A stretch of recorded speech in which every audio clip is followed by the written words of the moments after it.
Thank you for inviting me here today.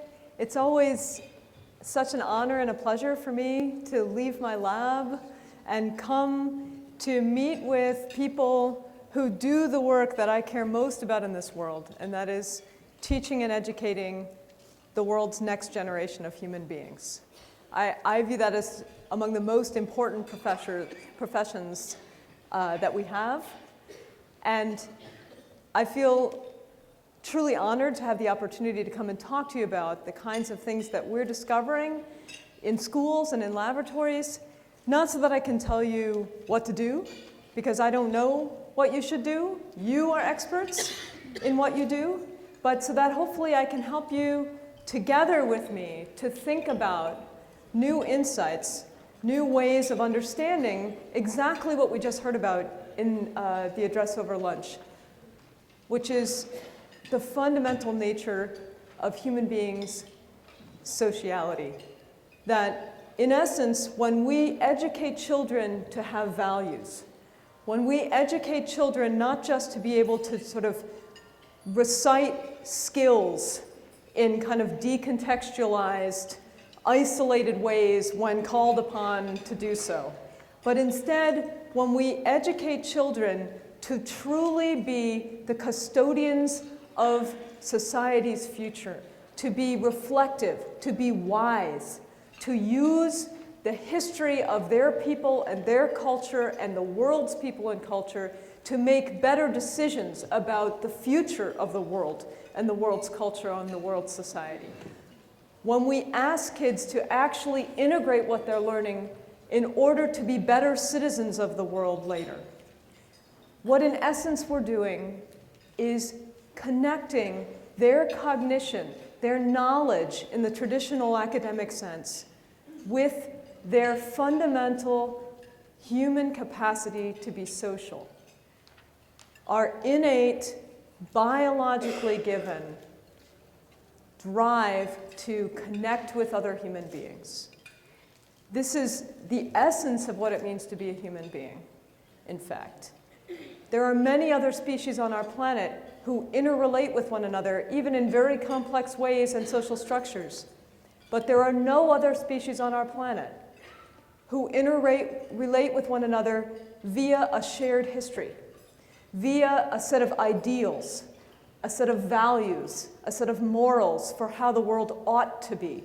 Not what's in front of me right now, but how it could be in front of me right now, and what I could potentially, in a hypothetical, abstract, imagined way, do with myself now such that that world could become the world that I could envision in the future. That kind of morally oriented thinking, that kind of value-driven, historically built, what we might call acculturated thinking, is at once unique to the human species and our greatest asset and liability. We are the only species who kill each other over values and identities. We're also the only species who save each other over values and identities. And what you're doing when you're educating children to understand their identity and to incorporate that identity into their current values is setting that child with a set of skills, with a habit of mind to reflect upon his or her actions, not just for what they accomplish here and now in the world around us in a physical sense, but what they mean in a broader, moral, social, longer-term, value-driven sense. And I would suggest to you, oddly as it may seem, surprising as it may seem, actually, to me just as much as to you, that we are gaining fundamental new insights into the nature of human sociality and self and identity and action and decision-making and morality via understanding the neural mechanisms and the neurobiological systems in our bodies and in our brains that form the biological platform to support this kind of thinking and decision making. These things are built on top of a biological mechanism for survival that does not just suddenly appear in a human child at a certain age or in a species development or evolution at a certain time. This is something that's built, it turns out of very, very basic, fundamental biological mechanisms for species survival. It turns out that what we're learning is that our very sociality, our capacity to have values and to have an identity in the sense in which we mean it, a cultural identity, an ability to think reflectively about good and evil in the world and to change my actions for good.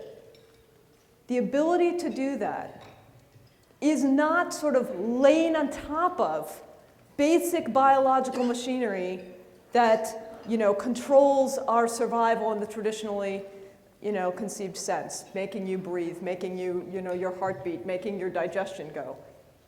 Instead, what we're finding, and I think this has really profound implications for a group like you, what we're finding is that the very nature of human sociality and morality is completely, fundamentally intertwined in, it's co-opting basic biological mechanisms whose job it is to keep you alive.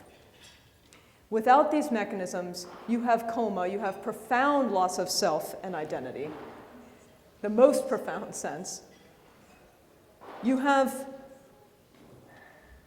completely unpurposeful behavior in the sense of like automatistic behavior when these brain systems are disturbed.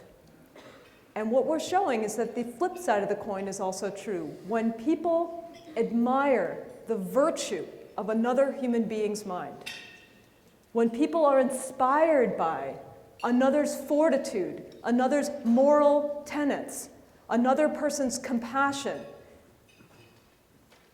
what we find is that they literally play out that feeling of inspiration, that feeling of compassion, that feeling of admiration or gratitude for another human being's mental qualities on the substrate of their own biological survival mechanisms, the same mechanisms that we share with the most simple of vertebrate organisms. And this isn't just metaphor. I'll actually show you the data, and we can talk about what the implications might be. Let me take my watch off so I can see what time it is. Okay. I have a habit of getting really involved with talking about these things and losing track of time. Okay. So I'm going to start the talk by showing you a painting. In real life, this painting was done by a friend of mine, Margaret Lazari. She's the chair of the Fine Arts Department at USC.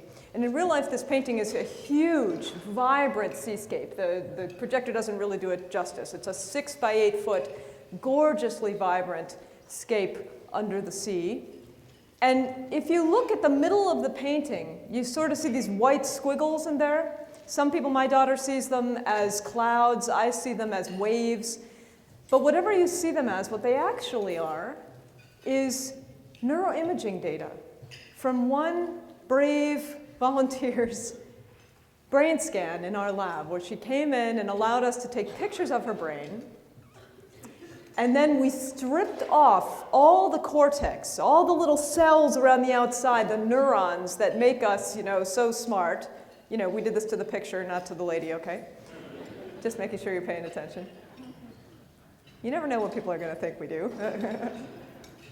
We stripped it all off, and what's left underneath is the billions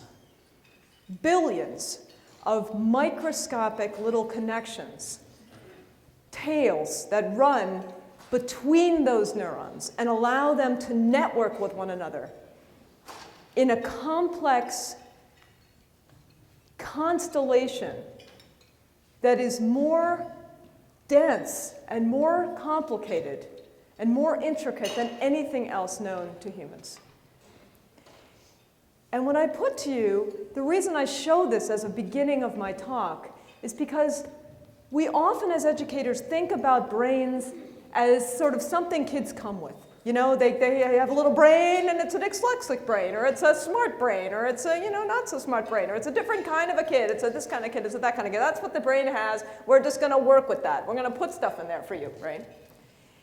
And what I would argue is that that's not the way to think about the human brain, especially not in a child who's developing. Instead, I think about the human brain more like the way Margaret has painted it here.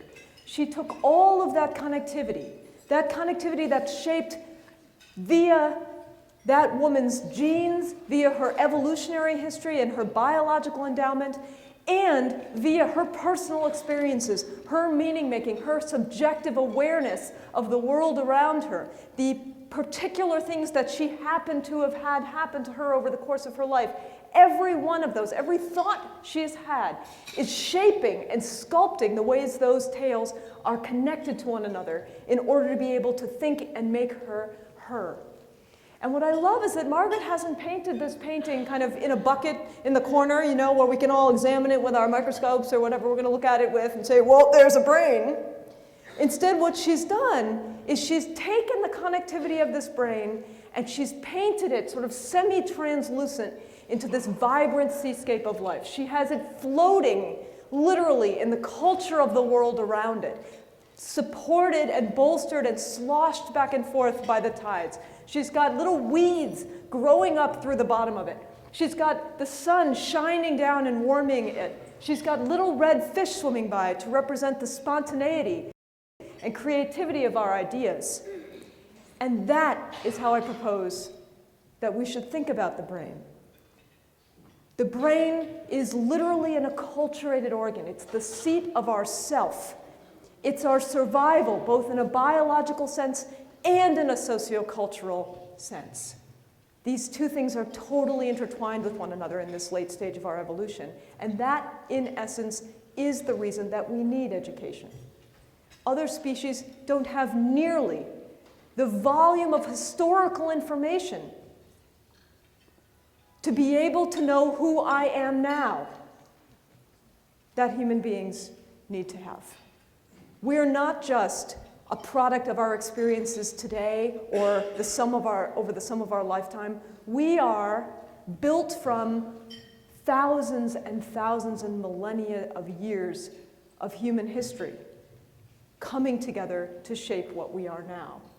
And as educators, your job is, in essence, to be one of the main purveyors of that history, to shape not just what children know, but who they are and how they experience their own self.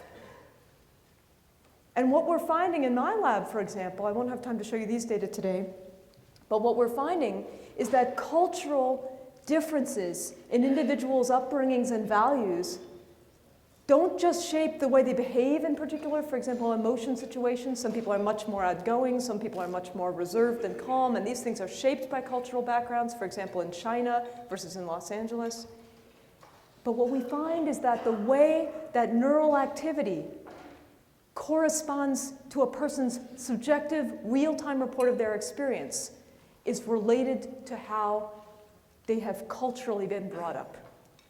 What that tells us is that we learn, not just from our immediate experiences, which everybody has all over the world, eating and being with people and doing things, but from our values, how to experience our own self, how to have emotions about the social world, how to feel that sense of connection and nourishing that was talked about just before my talk. We learn that. We cultivate that as a kind of mental skill. So before I go any farther, I'm going to kind of start by telling you a story. It's a true story. It's a story about the woman in the blue dress. She's holding up a book, and if you can see what she's doing, she's in Sudan, in a very rural part of Sudan. She's holding up a book that shows pictures, diagrams of a pregnant woman. Okay?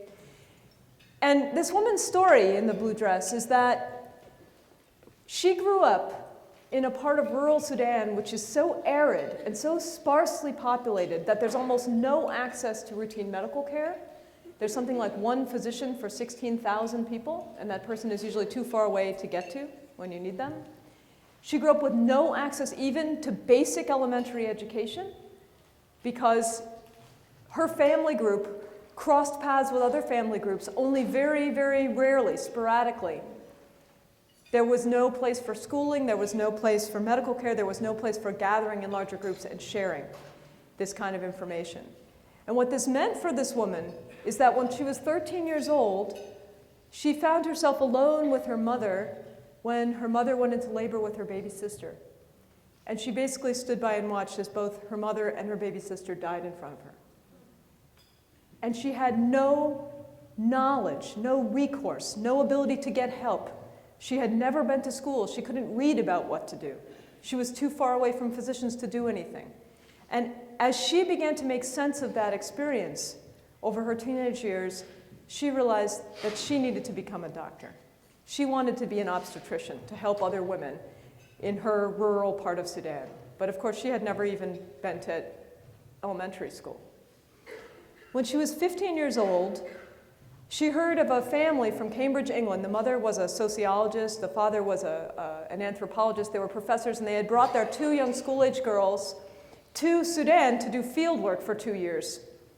And she basically walked to them and presented herself and said, as they say in Africa, I want to be your house girl. I want to take care of your kids. I want to feed you and take care of your house for you and get your food and everything for you. And so they hired her on.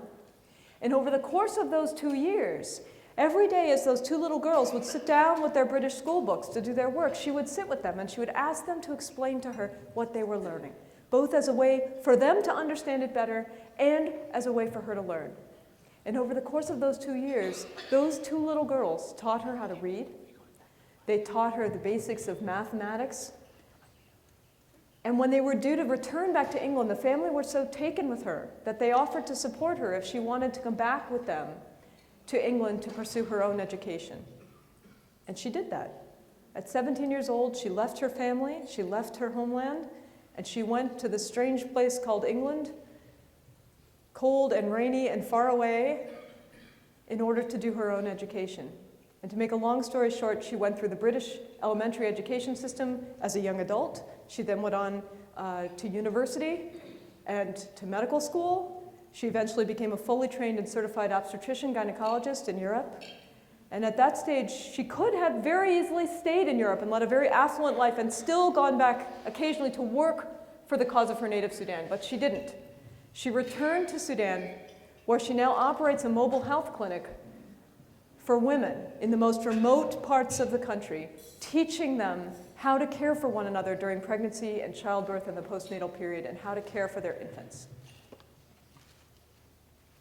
So I ask you to think for just a second, how does this person's story make you feel? And in a smaller group, I could actually ask you to tell me. But in this group, I'll refrain. I'm just going to sort of take off my storyteller's hat and put on my scientist hat for a minute and tell you that this is one of the true stories that I compiled to elicit, in this case, admiration for virtue or inspiration in the lab. And what I do, my scientific sort of protocol, is I invite a person to the lab who's volunteered to be part of the research for the day. They come in the morning, they do a bunch of background physiological functioning measures, and then they sit with me for about 2 hours, and I tell them a whole series of stories, true stories about real people. And I ask them the same question I just asked you, and this is just videotaped, so that we can later go back and study their reactions, right? I ask them, how does this person's story make you feel? That's it. And they tell me. And then I move them after that, give them a little snack, move them into the fMRI scanner, where I basically show them the same stories again in shortened form, and ask them to tell us in real time, by pushing buttons, how strongly they feel at that moment, what their experience is at that moment. And we're recording psychophysiological data, so we're recording ECG, heart rate, like, the little heart rate trace that you get if you're worried you're having a heart attack. We do that. We record respiration. We record microscopic sweating on the bottom of their foot right? Which is a sign of kind of subliminal arousal. It's the same thing that's used for lie detector tests, that kind of thing.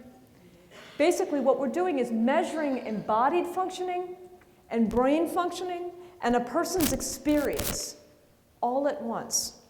And then we build relationships among those data in order to try to understand what are the neurobiological correlates in the body and in the brain of experience, and how are those shaped by a person's cultural heritage and values? How are they related to the kind of feeling and the way the person explains their reaction in the interview? How are they related to the kind of expressiveness that the person shows? How are they related to their attention and their sociality and their values as revealed in the interview?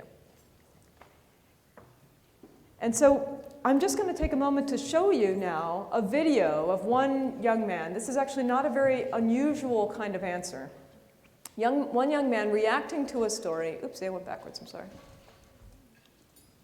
And what his answer reveals, what we've learned, and what I did not fully appreciate when I first began studying these emotions, is that when we study emotions people have about other people's minds, we're not actually only studying the emotions we have about others. We're actually, through the back door, studying how people experience their own self. Because as you react to another person's mental qualities, you springboard your understanding off of your own self. You use your own life as a platform on which to compare, on which to make meaning out of this other person's life. How do we come to feel inspired by the woman in Sudan? If I had asked you, I'm sure somebody would have said, she makes me think about my life and what could I be doing to be a better person, right? She makes me think, well, if she had so many obstacles in her way, and still she accomplished something great for humanity. I've had every kind of opportunity. What am I accomplishing for humanity? We take these emotions and we flip them back on ourselves, and we use them as an opportunity to examine and reflect on the quality of our own selves. And that, in essence, is the nature of social learning. That is why we are so motivated by connection to groups, to histories, to collective cultural experiences. This is why they're meaningful for us as we move forward with our lives, because they provide a platform, a kind of bouncing off place for understanding the meaning of other people's actions. Now, when I tell that story to high school kids, for example, you get many kids saying, she's amazing, she's great. You also get kids saying things like, she makes me want to be a doctor too. I want to go to Sudan and help her, right? And the difference between that answer, which is an admirable answer, and the answers I would have gotten had I asked you, is the nature of development. And it's exactly what we were talking about before my talk began with the blessing. We're talking about how our connection to other people is grown, is built into a more mature and wise one by virtue of our ability to abstract the meaning behind actions, the historical context of actions, the morality and implications of actions, rather than just focusing on the actions themselves. The younger person is saying, I want to do those actions too because those are good actions. That's a place to start. But the wiser person says, I don't need to go to Sudan. I have Los Angeles right here around me with its huge share of problems. What could I learn about the quality of mind that woman demonstrates that I could then apply here to my own situation? It's a process of abstracting the meaning behind actions, and that process is a highly acculturated practice. It's one that is built from the norms and values around you, and it's that process, the ability to engage in that process in various kinds of contexts, be there disciplinary contexts, such as academic kinds of knowledge contexts. You do this in physics, too. You do this in chemistry. You do this in writing literature. It's also the process of connecting yourself to your social values in life. I would argue that that kind of abstraction process is the essence of what you're teaching in a good, value-oriented education system. You're teaching people to learn from what came before, to emulate those actions first, and then to extract from that experience the value that drove the action, and to apply that somewhere new, somewhere that matters to you in your time and place. Does that make sense? Okay. So this is a picture of my little nephew here, my sister's child. And I love this picture to demonstrate this point, because little Gil here is looking at his mom taking this picture via himself in a mirror. That kind of perspective, we bounce off ourselves in order to understand other people.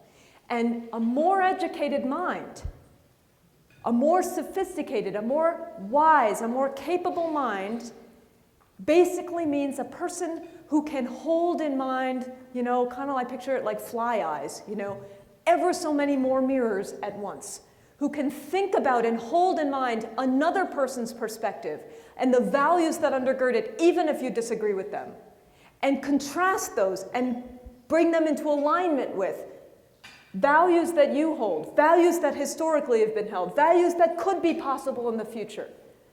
And to more complexly unite these ideas so that you can see connections and ways forward, creative, innovative solutions to current problems. In education, your job is, in essence, to facilitate the ability to do that in whatever domain you teach. It doesn't matter if you're teaching math, or you're teaching social history, or you're teaching Hebrew. Whatever content, that content you're teaching because you value it. You value it because it has leverage for you as an intellectual being.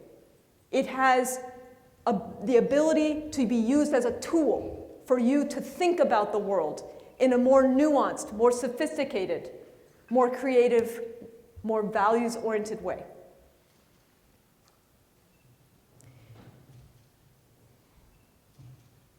Oops, I keep going backwards, I'm sorry. Oh, I lied. I was going to show you the picture, but I couldn't help but stick this in quickly. So, it's just another way to show this. This is not a picture of me. This is a picture of my sister. I never put pictures of me in my talks. It's embarrassing. What is this a picture of? I mean, there are many things that this picture embodies for me, but the reason I put it in here is because this is the starting place of being a human. Humans are incapable biologically of growing in isolation. We live, by definition, biologically intertwined with other people from the very beginning. And if you look here, this is my niece, little Nina. Nina, in this picture, she was the smaller of two twins. She was born in emergency C-section. My sister was anesthetized under general anesthesia. And this is the first time Nina and my sister have met each other when both of them were awake. Nina's about 2 hours old. She weighs about 3 3/4 pounds. And what I want you to see is what each of these people brings to this interaction, this learning opportunity, if you want to call it that. My sister, did anybody take her aside beforehand and say, you know what? Newborn babies, when they're first born, they don't see very clearly, and they can focus best at about 8 to 10 inches. So when you meet your newborn infant, get out the ruler and just make sure you're optimizing. Why are you laughing? Right? How does she naturally hold Nina at exactly the optimal distance for Nina to do what Nina is biologically, genetically endowed to do, which is look for 2 dots in a configuration like this. That's her innate reflex. And at this stage, it's very undifferentiated. You can elicit it with 2 pens. You can elicit it with 2 paper, round dots that you hold up. You can elicit it any number of ways. But what does it do for Nina? It is her biologically given, reflexive way to engage with the world. It's a very, very low-level skill that she comes with, built into her brain already. She does not need to learn it. But that skill that's biologically given is then via an acculturated social interaction that's mediated by a more skilled human being, her mother, turned into the basic entry point into a lifetime relationship with your family. All learning is like this. It doesn't stop when you're 3 hours old, or 2 years old, or 25 years old. We learn like this. We learn from a biologically endowed way of being and engaging. We come to the world ready to do certain things, and then those things are elicited at first in very undifferentiated and kind of clumsy and disorganized ways that later become more and more nuanced and fine-tuned to fit in with the culture around us. And it's the more skilled people around us, the teachers, the parents, the leaders of the community who elicit and organize the ways in which these basic skills will be elicited and developed over time into what makes Nina, Nina.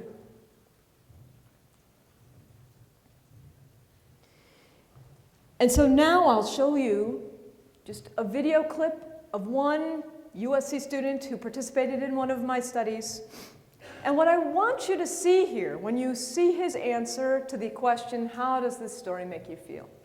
What I want you to see is how what he is doing at 22 years old, or however old he is, to build a kind of vicarious social opportunity for learning, a kind of vicarious social relationship with the protagonist of that story, whom I'll tell you about in a minute, is a very developed and difficult skill that a younger person really couldn't do to the same kind of degree that he can.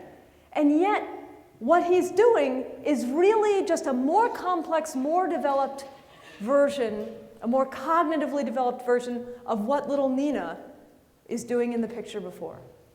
He comes with a body, he comes with an ability to feel and regulate the survival of that body, and that feeling of his body is incorporated into an acculturated way of thinking about and analyzing a situation, and yes, learning from it about how he should be as a person. But now, he's so skilled at this as a young adult that he can do it without ever meeting that person, without that person even being someone he ever would have the opportunity to meet. And yet he can learn from that person how to be a better person himself.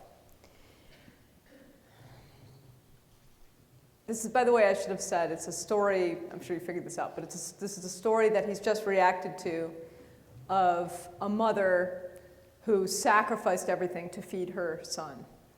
And then she was from China. She lives in a time and a place of real economic depression. The boy's father had died when he was an infant, and basically she's working 2 jobs as a laborer to feed him. And he always tells her, "Mom, someday I'm going to grow up and I'm going to be an architect, and I'm going to build you a house, and I'm going to keep you in it, and I'm going to make you comfortable and have a lovely life." And he grows up and he goes to university. And during his first semester at university, his mom passes away, just because she's still working 2 jobs as a laborer in order to support them. And by chance, in one of his classes, he met a young man, one of his design classes, he met a young man who was studying to be a documentary filmmaker. And that young man was making a course project film about the conditions in this city in China where the other young man grew up during that economic depression. And he amazingly unearthed from the video footage library at the university. He unearthed an interview on the street, just a passing interview on the street with that young man's mom, explaining what it was like to raise him. And at the time that she gave that interview, of course, she just talked to a reporter in the street. She did not tell her son she had told this story, but she was talking about how she was going to school one day to pick him up at 3:30 in the afternoon. It was February, it was sleeting and snowing and freezing cold, and she knew that he hadn't had anything to eat since 6:30 that morning, and she was going to school to get him, and how she felt knowing that she didn't have any money to bring him any food with. And as she was walking to go get him, as she was crossing the street, she saw in the snow glittering this little coin, and she stopped and picked it up, and it was like 25 cents. And she raced off to a street vendor and bought these warm cakes and puts them inside her coat to keep them warm, and she goes bustling off to get him from school. And she describes his face as he comes out of the school, and he sees her and says, "Mom, what's wrong? Do you have a stomach ache or something?" And she says, "No, no," and she shows him the food. And she describes the look on his face as he sees it and he starts to eat. And before the last cake, he stops and says, "But Mom, you haven't had any yet. This one's for you."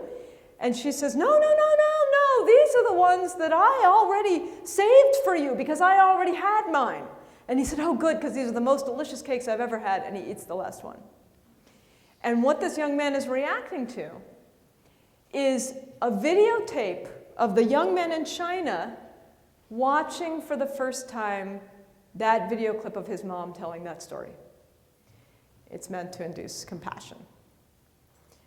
When I tell that I induce compassion and people cry and do things in the scanner in my experiments. When I tell this at a neuroscience conference, they all laugh until I tell them the story, and then they're all sitting there. When you tell it to educators, they totally believe you. So I'll just trust that you're believing me. But there are a couple of really interesting things that you can see from this young man's response. The first one is that he starts, there we go. He starts with the feeling of his body, right? And this is very cultural, by the way. It's also very individual. Some people do this a lot. Some people don't do this a lot. Some people really feel and play out what's going on the fluttering of their heart. And some people don't feel that as much. And we're actually studying the implications of that for emotionality. It's really interesting. It does relate to differences in how the brain activates when people feel strong emotions. So he starts with his body and he says, "I don't really know how I feel yet." What he's really saying is, "I don't understand this situation. All I can tell you is it's a very meaningful one. I need to spend a little time here. Hold on." And then he goes back over the facts. This is the cognitive piece. He says, well, she was selfless and he did this and gave up that and then she did this. And then he pauses. And this pause is where I get the title of this talk from. This pause, neurobiologically, I think is very, very interesting. And I'm going to spend some time talking about it in a minute. He pauses, and during that pause, you may have noticed he kind of glances down into his lap and kind of closes his eyes for a minute. And then he comes back. And when he comes back, what he's done is reported to us how during that pause, he turned this story onto his own self. He reflected on the meaning of his own close relationship with his own parents and evaluated that in relation to what he saw. And he used that evaluation to then think about how he could be a better, more moral person.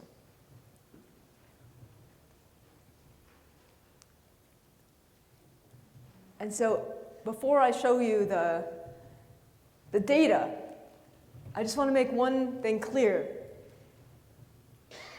This is a picture of my daughter's jack-o'-lantern from a couple of years ago. And what I like about it is that just like us with our videotapes of people's behavior and words, and our fMRI scanners that measure their brain activity, we can't see the candle that's shining inside that jack-o'-lantern. We infer the state of that candle, the light, the heat, that it's shining out, based on our own ability to look and try to make sense of what we think might be going on in there. But in doing that, we in no way diminish the candle itself.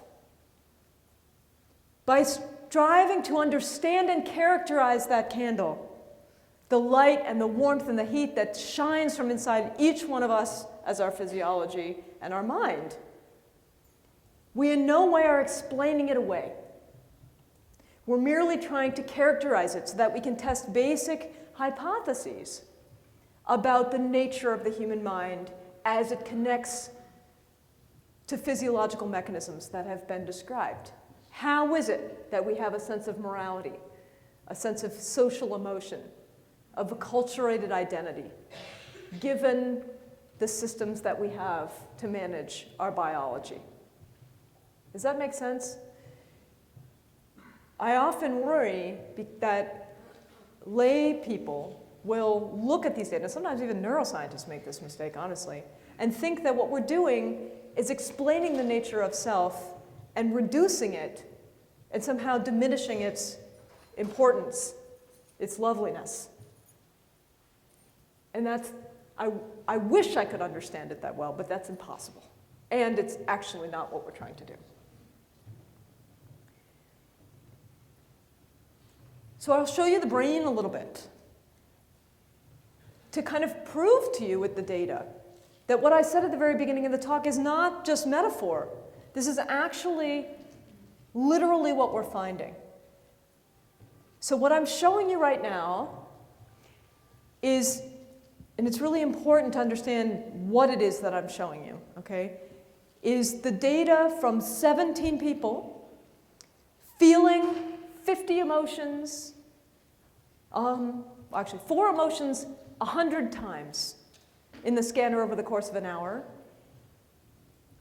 And I've taken all the times when they say, I don't feel very moved by this right now.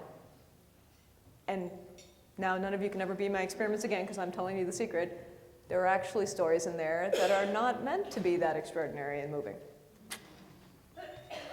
They're still really interesting stories. You know, stories about like a person who's an identical twin, explaining what it's always been like to have somebody exactly like her who could fill in for her and always have a best friend, and yet they never had their own best friend because everybody liked them the same when they were kids. You know, these kinds of stories. It's actually really interesting, but it's not, you know, it's a little compassion-inducing, but I've heard of worse things. And what we've done is taken all the trials when they feel hugely moved, when they're saying to us, right now I'm overwhelmed with inspiration or admiration or compassion for this person. And it turns out that those emotions can be distinguished in the brain, but for the purposes of our discussion now, it doesn't matter, they're very similar. And we basically subtract. We take all the blood flow from when they say, I don't feel very moved right now, and we take all the blood flow when everybody says, I do feel really moved right now, and then we statistically subtract, and we make a map on the brain of all the places in the brain where there's reliably more blood flowing when the person says, I do feel really strongly, than when people say, I don't. And then we paint that orange, and that's what we're going to see. The point of me telling you this story, and this you can take away with you, when you see, you know, brain spots on the cover of Time magazine saying adolescents use the amygdala, see it orange, glowing, whatever it is, what you're seeing is not that group using that part. You have to ask, what was the task? Because that's a subtraction. What you're showing is that they use that part more for this than for doing something else. Something else what? When I show you orange spots, those orange spots are not the places that are active for this task, that are responsible for this task. They're the places that are relatively more active when the person is doing the task and feels emotional than when they're doing the task and doesn't feel emotional. Everywhere else in the brain is equally involved no matter how emotional they feel. You see what I'm saying? That's a really important thing to distinguish. And like I said, even neuroscientists misrepresent that, I think.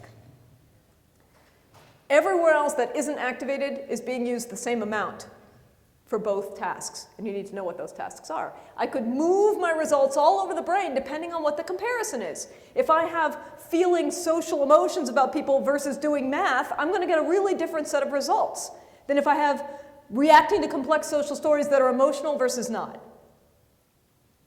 Because what I wanted to know was the neural correlates of that really strong emotional feeling about another person's mind. Does that make sense? Is that clear? Okay. So I'm going to show you one part of the brain that we're very interested in testing. And just to give you a sense of the importance of these findings, this paper after it was published that showed the findings I'm about to talk about won the best paper of the year from the National Academy of Sciences. So this was a really important discovery at the time. I don't feel like I did anything. I feel like the data kind of hit us in the face. We got very, very lucky. We're looking at the side of a brain here. This is where the eyeball goes. This is the neck. I'm going to do it over here. This is where the eyeball goes, and this is the neck down here. And what someone's done here in the Gray's Anatomy textbook, not the TV show, the textbook, right? They've lifted apart. There's a naturally occurring fissure right here called the Sylvian fissure, and basically lifted it up so that you can carve away and see underneath the frontal lobe, the parietal lobe, the temporal lobe, inside here is this huge island of tissue that was called the insula because it looked like an island to the original neuroanatomists. And what we've known for 60 years is that if you poke, this is cortex, by the way, this is high-level stuff that we have lots more of than the apes and all that stuff. This is the stuff that makes us human, okay? If you poke in this region up in here, in the top of the front, you may know what happens to the person. So the way these experiments were done, the original neuroanatomy experiments, when people, this is Wilder Penfield and people like that back in the 1950s, when people had to undergo neurosurgery and then they agreed to be part of experiments at the same time, they have to go into the person's brain, they put the person to sleep, they open up their brain, and then they wake them back up again before they do any surgery, taking out pieces of their brain, and they poke around in there and said, how you doing now, Mr. Smith? How about now, right? Because they want to make sure, because brains are like faces, you know? Everybody's kind of got two eyes, a nose, and a mouth, and ears on the side, and a forehead on the top. It's sort of the same, but if I wanted to do cornea surgery on you, I would really want to be seeing exactly where your cornea was, right? It's the same thing with the brain. They all have a little bit of individuality to them. So they poke around to see what happens, and we learned in the first early studies of functional neuroanatomy what people reported when you stimulate different regions. When you stimulate here, you know what happens? The person vomits. Sorry, I know you just had lunch. Or has other kinds of gastromotoric responses that we won't describe in polite company. We wanted to know, when people feel compassion for another human being's mind or situation, when people feel inspired by another person, they discuss, poets have described for millennia, this feeling of a rock in your guts, or your heart pounding, or with anticipation, or your guts dropping out at the sound of bad news, right? We wanted to know, do people literally feel these emotions on the same neural system that feels your internal guts and viscera, that makes you puke if you poke it?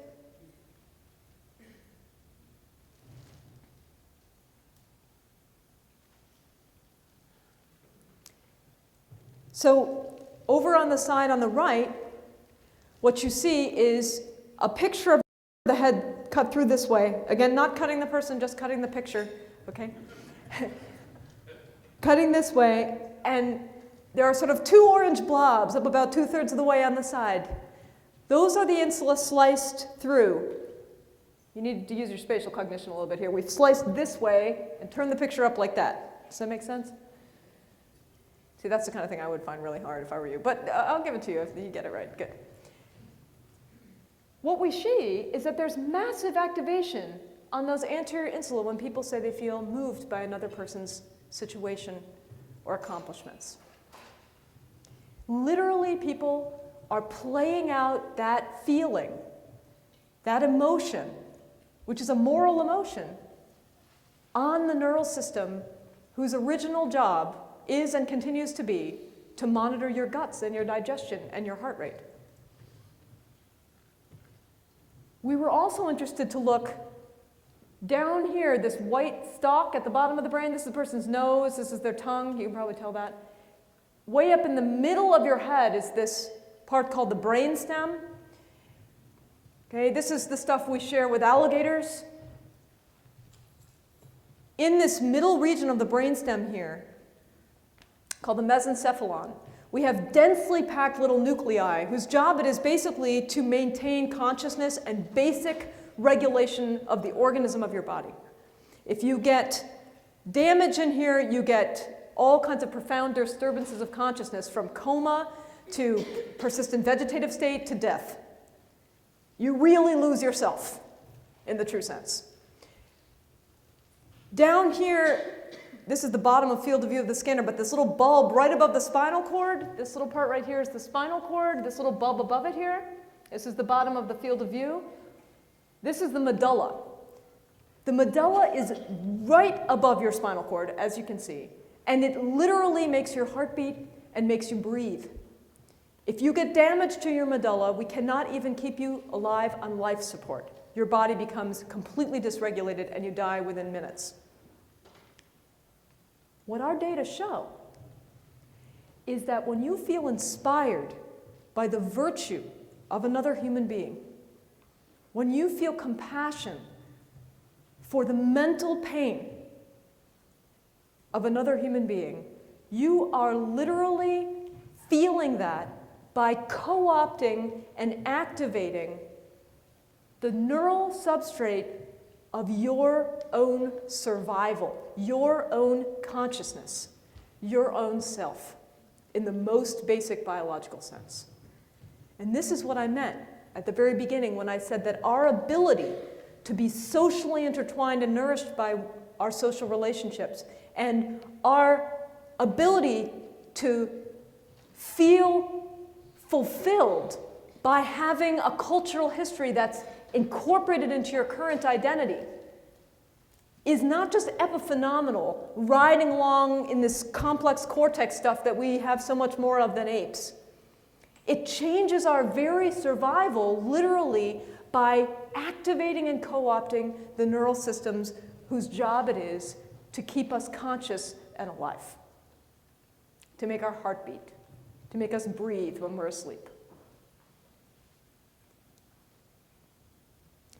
And so another way to say this is that emotions and the biological drives that they're built on, right? If I hang you over a cliff by your fingernails, your heart pounds with fear, right? Why does it pound? Because you're trying to prepare your body to escape. Emotions keep you alive. They prepare you for the things that are facing you around you. They keep you out of the mouths of tigers and off the edges of cliffs and out from in front of buses. But at this late stage in our human evolution, I would argue that the reason our cultural history is so important to us, the reason we will die for it, is because our human survival is no longer separate from our biological survival. Our sociocultural survival and our biological survival are completely intertwined and codependent at this stage in our evolution.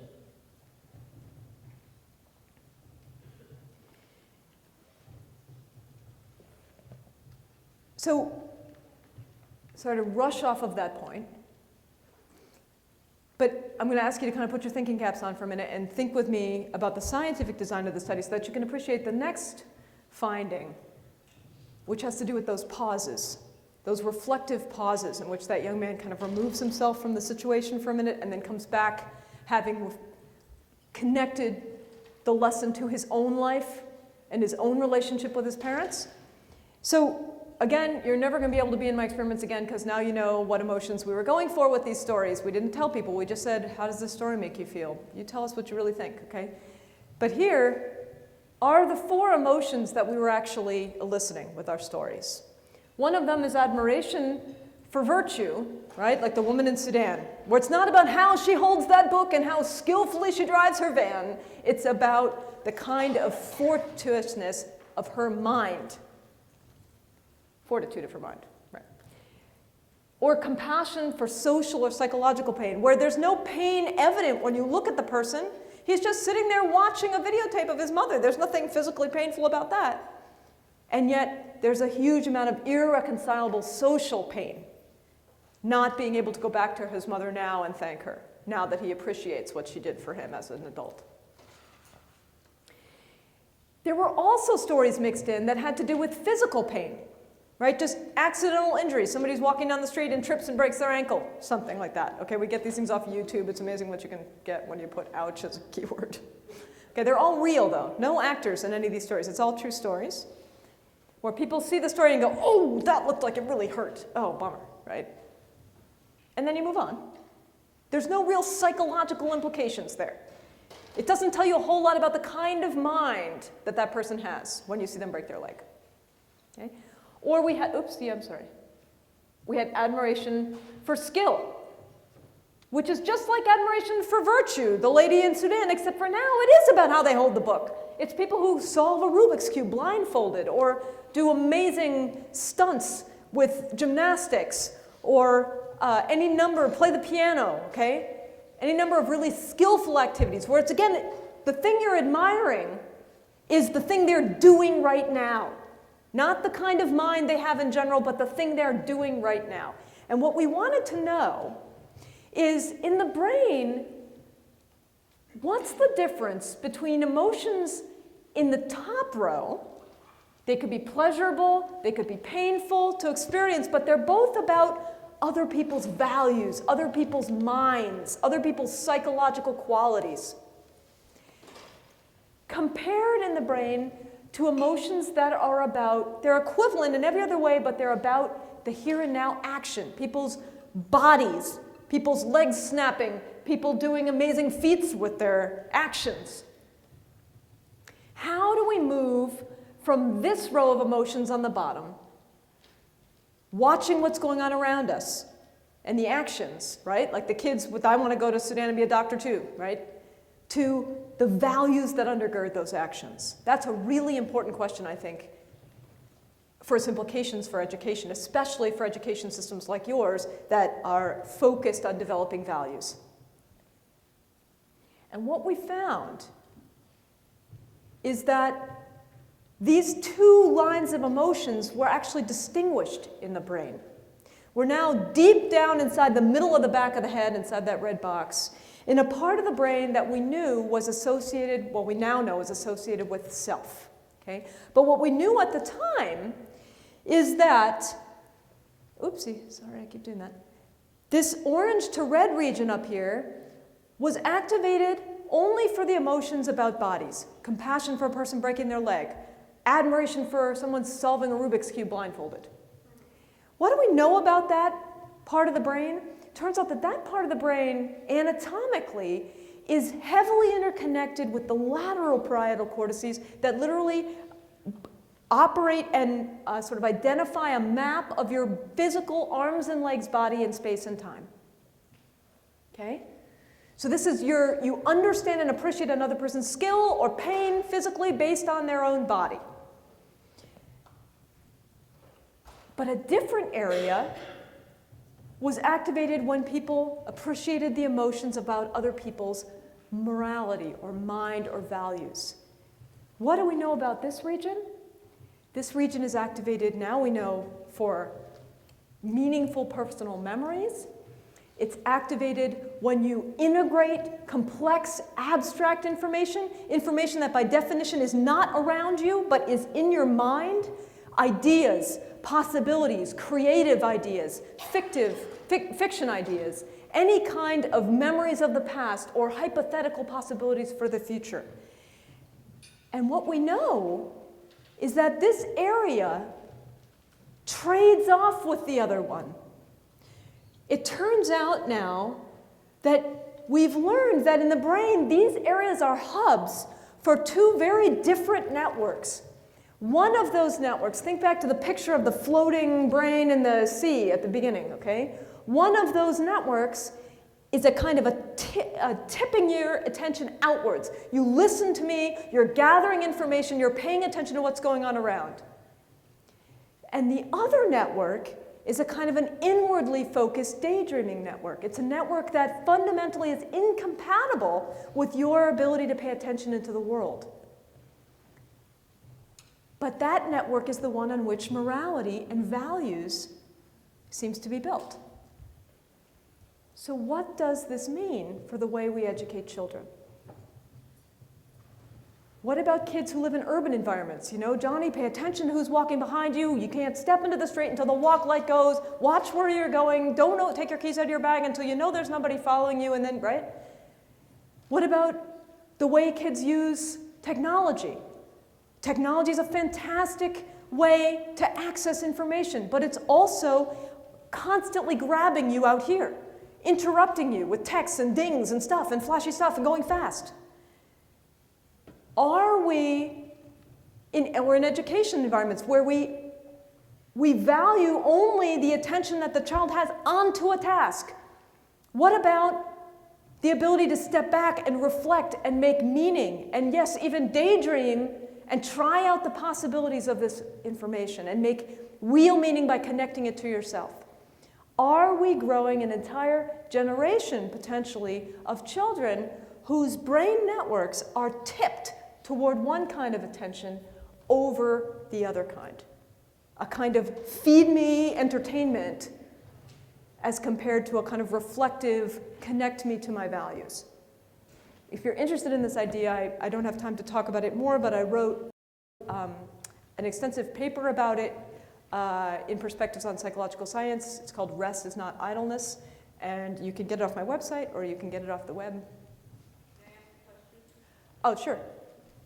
Are you saying that when, say, the emotional reflective part is activated, the other part is suppressed? They're both emotional, but one, that's right. So these things are like a seesaw. They can't both activate. If you think about it, that makes sense. I can't both be paying attention to you right now and thinking about the deep meaning for my future life, right? I'm thinking about my deep meaning for my future life as I'm driving home or flying home in the airplane, and I'm sort of got enough attention into the environment to notice that the stewardess is offering me orange juice, but not so much that I'm really paying attention. And then I'm chewing about what the heck did she mean when she said, wait, does that connect to my other experience of this? Or I wonder if it means that. The implications are that we actually need to give time for reflection. Yes. That we can't expect reflection while something happens. Yes.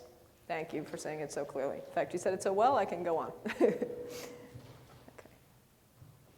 Okay, these are my kids. I was going to, do we have 2 minutes over or no? We don't. Okay, I'm going to skip this. I'm just going to take you to the end. So, all right, I'll tell you what I'll do. She said no. I will end, and then people who have to leave can go, and then I'll go back and give the other part of the talk. It's only 5 minutes, okay?